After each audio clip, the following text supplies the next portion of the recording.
కాపాడతారు. కానీ అందులో పైరేట్స్ లీడర్ మూసీ చావలేదు. అతనికి గవర్నమెంట్ 30 సంవత్సరాలు జైలు శిక్ష విధించింది. రీసెంట్గానే పైరేట్స్ లీడర్ మూసీ తన డిగ్రీ కూడా జైల్లోనే కంప్లీట్ చేశాడు.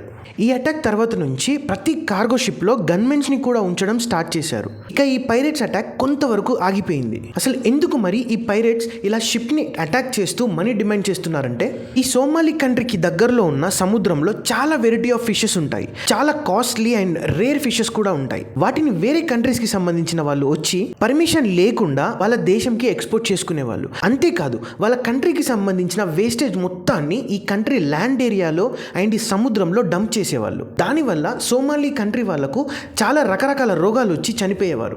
ఇలా వేరే కంట్రీ వాళ్ళు ఇల్లీగల్గా ఫిష్ ఎక్స్పోర్ట్ చేసుకోవడం వల్ల సోమాలి ప్రజలకు అసలు ఇన్కమ్ లేకుండా అయిపోయింది. ఇదంతా కేవలం సోమాలి గవర్నమెంట్ స్ట్రాంగ్ లేకపోవడం వల్ల జరిగింది. ఈ దారుణమంతా భరించలేక సోమాలి కంట్రీ వాళ్ళంతా గ్రూప్ గా ఫామ్ అయ్యి ఇలా వస్తున్న కార్గో షిప్స్ ని టార్గెట్ చేసి వాళ్ళ దగ్గర మనీ డిమాండ్ చేసి బ్రతకడం ఒక ఇన్కమ్ సోర్స్ గా చేసుకున్నారు.